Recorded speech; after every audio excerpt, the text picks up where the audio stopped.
Going. All right, so there you go.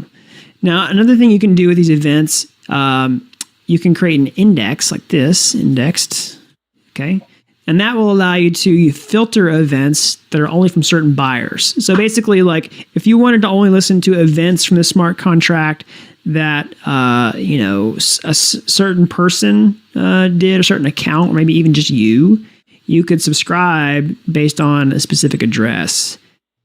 So I'll show you how that works. All right, let's compile this and run it. I'm going to take the wallet, paste it in here, deploy. Now we'll call the buy tokens function. We'll send in 1 Ether. Oops. All right, it worked. Now, how do we know the event worked? So we can look inside of this transaction here, see the log. And we can see right here, here's the log. And inside this log, we have some messages. And this basically is the event. We can see the buyer listed here and the amount. See the buyer was this address. And here's the amount. So what are events for really? There's two kind of main use cases for events. Because of the asynchronous nature of the blockchain, if you're building an application that if you're building an application that talks to the smart contract, you might call a function like buy token. Like if you're writing a JavaScript application, you might like call this function, and then your application would just know that you called this function, but you might want to actually wait for this to finish and execute, wait for this event to be emitted. So you can basically wait for that and subscribe to this event. And filter for only ones that are applicable to you.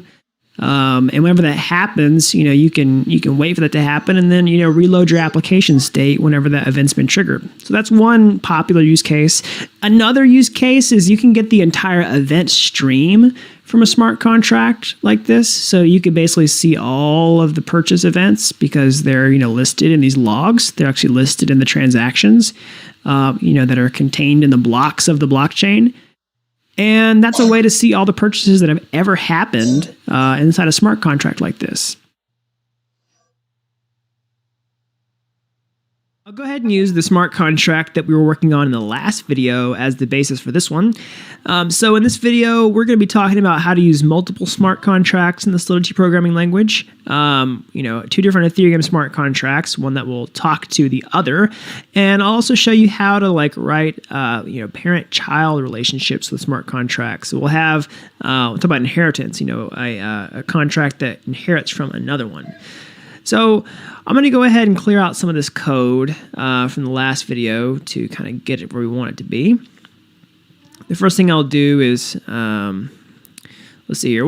Basically what we'll do is we'll go ahead with this scenario where we're still going to buy a token, but instead of, keeping track of the balance inside this smart contract, we'll actually move it to a token contract to, kind of separate concerns a little bit. So actually, tell you what, let's go ahead and create the token smart contract like this. And again, this is going to be a really just basic, it's kind of almost like pseudocode example. It's not going to be a full ERC20 token, but this will just give you an idea of what's going to happen when, 2 smart contracts call one another in a very simple example. So we'll say contract, ERC20 token. And again, if you want to see more, videos about ERC20 tokens, I've got plenty on my channel. So I say string name So we're going to just have a state variable that keeps track of the name here. Let's actually make this public. And we'll just basically move this balances mapping up here. We'll take it out of this contract. And we're going to extract this balances increment here and put it into its own function. So we'll just call this function mint. Say function mint. We'll make this public. And inside of here, we're just going to do this. We'll take this balances and increment it here, just like that. And also, we can rewrite this just to say plus plus, which will increment by 1. Refactor that a little bit, make it a little nicer, a little cleaner. All right. And now, we should be able to clean up this a little bit, take these comments out. Let's see here. Let's actually simplify this. We'll take this purchase event out. We don't need all this. That was mostly to show you how events worked in the last video. I just want to simplify the code a little bit so that it's easier to follow along with. All right. So inside of here, we want to mint tokens inside of this contract. So you want to call the ERC20 token function. So how do we do that? Well, we created this smart contract in the same file. So because this is in the same file, this contract knows that this contract is here before we compile it and deploy it. So in the source code, this one will know about this one. So we can basically be explicit and tell this contract that we want to mint tokens in this contract. So in order to do that, there's a couple things that we need. We need to know the address of this contract once it's deployed, because this will get deployed and then this will get deployed, and we'll have two separate addresses. And then my contract needs to know about the ERC20 token contract where it is, and then we'll basically just reference that smart contract with the address, and we'll basically get an instance of it, kind of, and then we'll just call the mint function on it. All right. So there's a two-step process. The first is we need this contract's address, and then we need to instantiate this contract. And then I guess really the third step is we call the mint function. So first, we'll get access to this token address. We'll just say address token. All right, we'll make that public. So we'll just say token is equal to token that we pass in. And we will keep track of it here. Say address token. All right, we can also make this public if we wanted to. So now that we have the address, we need to basically get a... So we can do that like this. Like I said, this contract source code knows about this ERC. So I can say ERC20 token. All right, and we're going to basically instantiate it. And we do that by passing in the token address that we've kept track of here. So it can be explicit, which I think Solidity 0.5 requires us to be explicit. So I'll say address, and I'll say token. All right. So that will reference this ERC20 token that's actually deployed. It knows about this source code, and then it's going to get the deployed token from the blockchain like this. And now we can use this token to call the mint function. So I'll show you a couple ways of doing this. The first one is we can store this to a variable like this. When we create variables in Solidity, or whenever we declare them, we must specify the type first. So the type is going to be ERC20 token contract. And this is a local variable. It's not a state variable. So I'm going to prepend it with an underscore, just kind of a convention. Token. It's not necessary for Solidity, but I do this a lot. You'll see this, all over the place. And now we can mint the token like this. We just say token.mint. All right.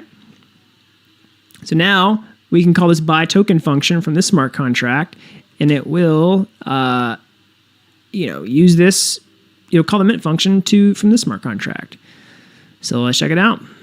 All right, we'll run it. So first, we have to deploy this in two steps since there's two smart contracts in this file. We'll deploy the ERC20 token contract first. We'll deploy it. Oh, sorry.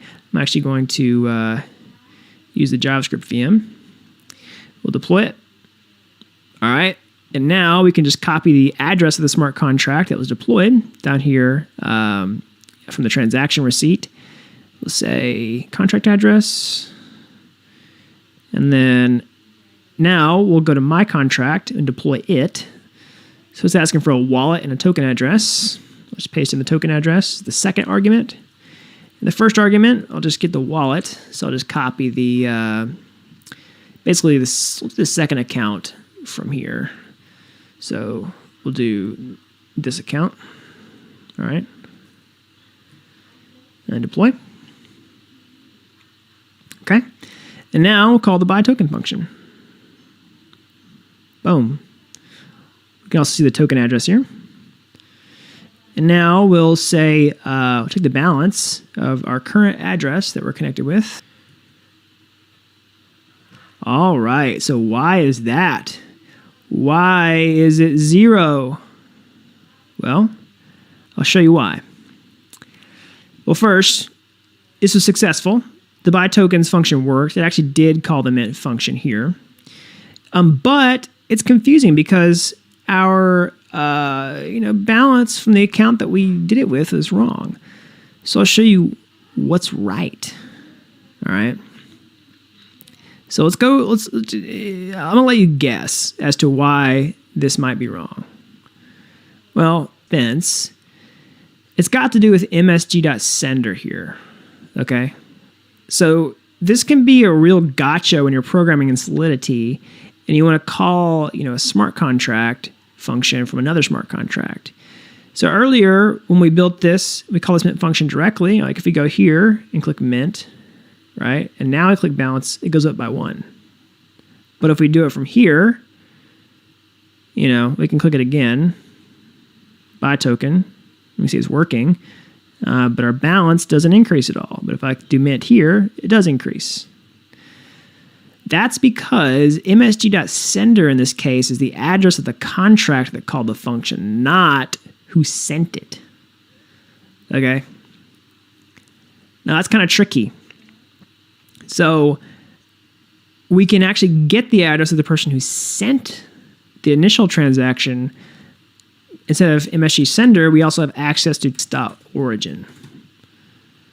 All right, and that will actually mint functions for whoever initiated this transaction. So if we call mint function direct from the smart contract, it'll increment our balance.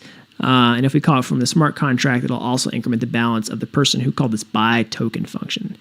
So that's a real gotcha when you're programming with multiple smart contracts in Solidity that I wanted you to know about. Now I'll show you how this works. So I'll deploy the token first. We'll deploy it. All right, and I'm going to deploy my contract next. Say my contract, and we'll paste in the address. Okay, it'll be the wallet address, and we'll also paste in the smart contract address like this. All right, we'll deploy it. Now, let's try to buy tokens again. We'll do a buy token. All right, it worked. So now let's go look at balances.